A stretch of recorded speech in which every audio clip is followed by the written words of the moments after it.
My advice to Charlotte would be to be in the Eurovision Song Contest, not riding around Liverpool. The whole public are saying that you're going to be the next disaster. What do you think about that? Well, they can get stuffed.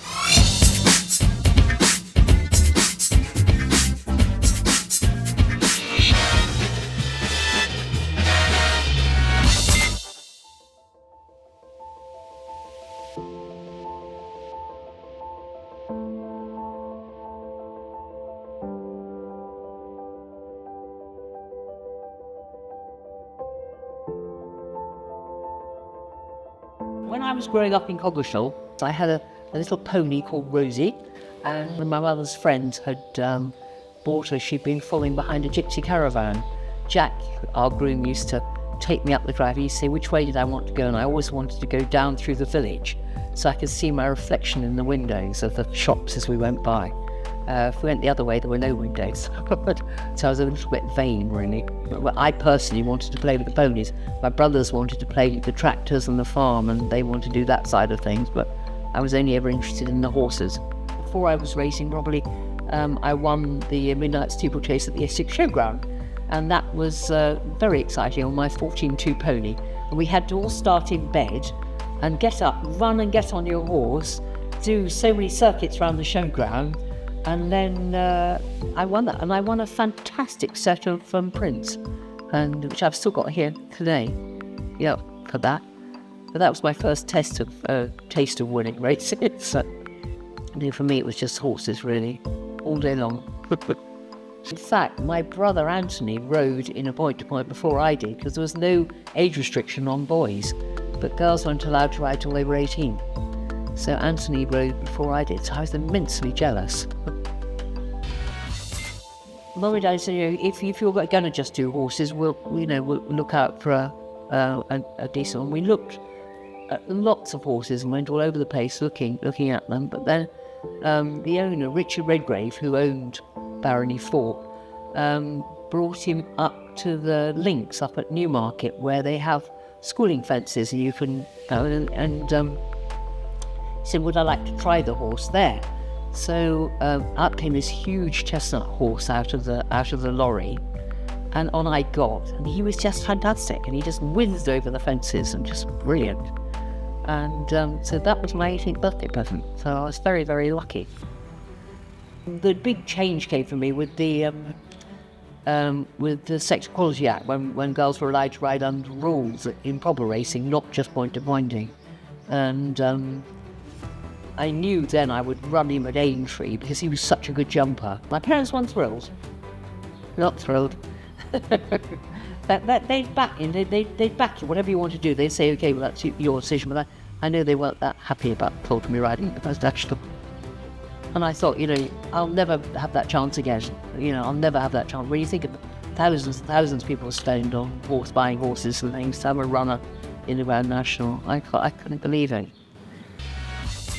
When it became public that I was going to ride in the Grand National, our local village were very supportive, and it was great. I could have, absolutely great, because whatever happened, they were always very shocked if anyone had said anything nasty about me or anything like that. And there was a censorship that went on between the paper shop and my parents, who used to, if anybody had written anything nasty, it used to be whisked out of the papers. Because my father was a politician, we used to have most of the papers delivered every day. But anyone who said anything nasty, they used to be taken out and hidden. But the local grocer, when I rode in the race, he closed his shop the first time ever during working hours for the Grand National. He put up a sign in the shop, which he gave me, saying the shop will be closed to the Grand National. To every day have someone ringing you up saying they wanted to come and interview you, and they were from some paper. And you say, well, that paper came yesterday. And they say, oh, that was features, or that was the women's page, or that was racing, So I had no idea how it all worked, all these different parts of the newspapers and things. And yes, it was mind-boggling going to it, trying to fit it in every day too.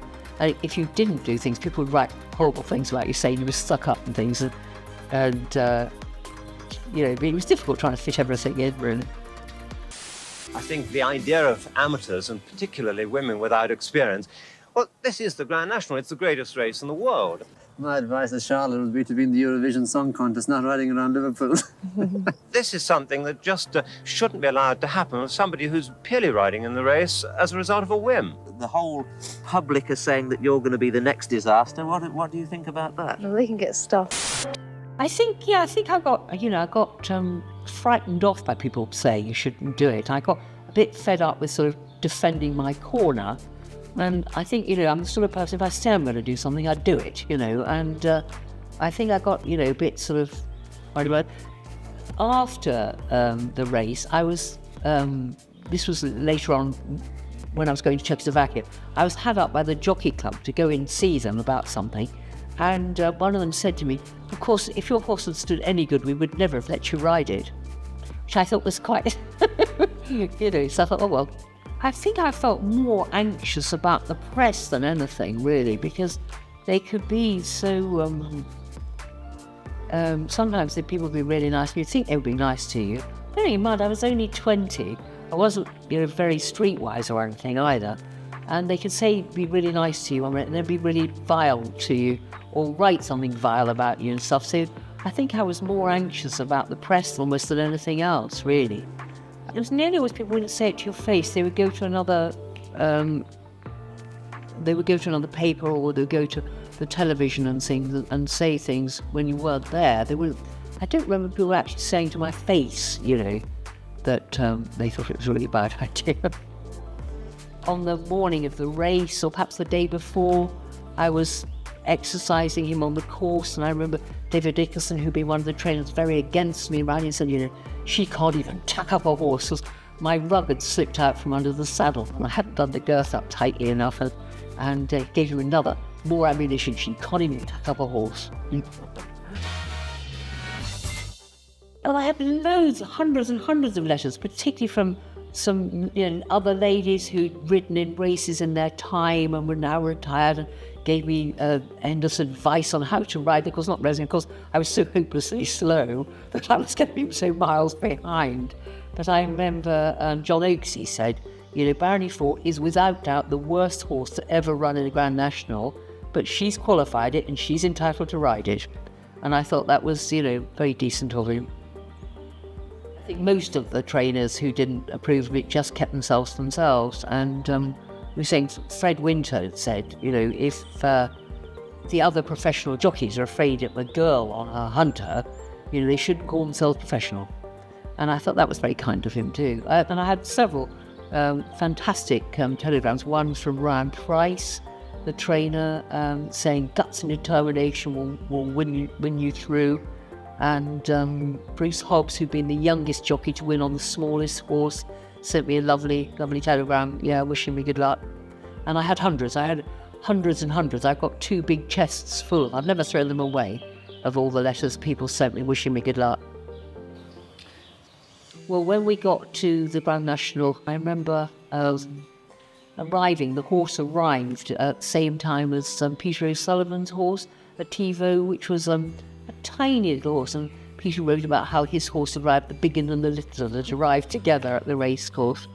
We had a stable in the main stable yard then, and which was lovely because it meant that no one else could come in. Unless you were a groom looking after your horse or a trainer, you couldn't go into that yard, so that I could get away from the press and everything by nipping into the stables. And Ozzie Dale, who was the stable manager, became a good friend, and he used to shelter me, and he had a little hut right in the middle of the stable. The stables were they had the names of the winners of the stables on the front of the stable, and Barony Fort had ESB's stable.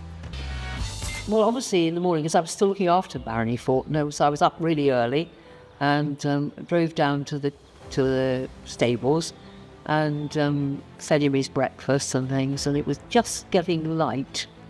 And I remember it, very clearly going to feed him and then groom him. And then I had to get changed, and there was no ladies' changing room in the weighing room, because traditionally in the weighing room at Aintree, the jockeys were all called out by the senior steward and all told not to go too fast into the first fence so they don't all fall over.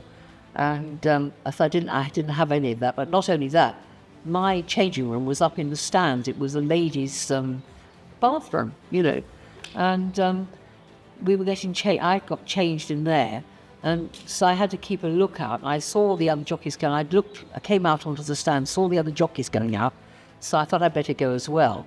And then I got stuck behind the crowd, and I could hear someone in the crowd say, "Which one's the girl? Which one's the girl?" I thought, I'm standing behind you.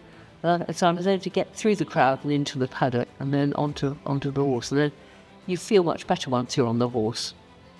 I didn't feel so worried because I knew Barony Fort could jump those fences because we'd already done it. I went over the first few fences with a few horses, and there were quite a few fallers at the first fence, and that's how we avoided those. He was very good at that. He wouldn't be brought down easily. He would avoid another horse on the ground or anything like that. And but by the time we got down to the bottom of the course, before we turned over the canal turn, I was already behind, and we jumped those fences. But then I remember getting to the chair and the water jump. The water jump follows the chair, and I heard the commentator saying, "And Charlotte Brew is still going," and a big cheer went up from the stands, a huge cheer, and I've got a photograph of it, and you can see people throwing their hats in the air and stuff. So yeah, so people were very kind, outside of my own little professional world. Well, the rest of us, I got further and further behind, bless him, and Barony Fort went over most of the big fences, but as we turned for home the last time, I was following one other horse who realised he wasn't going to be in the shake-up, so he pulled up, and when he pulled up, Barony Fort said, "Well, obviously I pull up now too." So he refused the next fence, and we did have a couple more goes of it, but it was a huge fence, and there were no holes in it, so we couldn't jump through a hole or anything like that, and so we pulled up. And I was so disappointed, because I had just hoped to get round. But other people were much nicer when I got back to getting off the horse and everything. And people said, "Oh, you did so well," and this, that and the other, which was quite kind, really. I didn't feel that I'd done well myself, but it was very kind of other people to be so nice. And I was presented with a little silver horse from Mrs. Topham, who used to own the course. And she gave me that from the First Lady of Aintree to Charlotte Brew. So that was very kind, and I did various interviews on the television and things, and people were very kind at that stage. Well, it was a relief that I hadn't done anything terrible, unlike some of the trainers who said I would be a menace and cause a pile up all sorts of terrible things. So from that point of view, and the village were very pleased that I'd done so well. They felt I'd done so well that I was made the Jubilee Queen of Coggeshall. And we had a corn doily crown to wear. I wore the crown, Barony Fort didn't. And Barony Fort and I had to appear at various things and events that they had. And all the village people, so if I rode through the village, we would be cheered. And yeah, it was lovely. It was lovely. That side of it was lovely. And I was also invited to do other fantastic things after I rode. And I did Superstars. I finished third in Superstars, which was sort of lots of different sports and things. Against other professionals from other sports, which was quite interesting. But best of all was I was invited by the Daily Mirror, who had had a lot of good publicity from me, and they allowed their departments to invite anyone who they had good publicity from to have this free trip on Concorde to go to America and back in a day. And when we got to America, we had a reception in Washington and a quick whiz round, and then back on the plane to come back. That was a fantastic day, and various other things have happened since then, which have been great, which would never have happened otherwise. I feel so humble, but I really do, because I just did what was nice for me and my horse, and I always feel that I'm always completely. I just don't know what to say. The girls do so well now, and I knew they would always do well. The girls are fantastic. They ride so beautifully. They're so sympathetic with their horses, and it's just fantastic. I just love watching it. I mean, God, I cried when Rachel Blackmore won the Grand National. I just thought it was the best thing ever. I'm sitting with my children at home watching it. Oh my God, she's going to win! She's going to win! It's just the best thing ever. And she was so wonderful. And they interviewed her afterwards, and she was so modest, and she was so lovely and so pretty. And I just thought, oh God, you know, she's just heaven. She's absolute heaven. And, you know, I followed the girls on the flat. I've loved watching Hayley. And again, she speaks so well to the press and everything. I just am so in awe of them. They're just fantastic. I feel quite emotional about anyone winning the Grand National, if I'm being honest. But I just felt particularly because of Rachel being the first woman to win. And I knew she would, you know. And I remember thinking, well, sadly, nearly all the trainers who poo-pooed me having a go are all dead. So I hope they're looking down from heaven or whatever and saying, well, we were wrong. We were wrong. She has won, and how fantastic it was.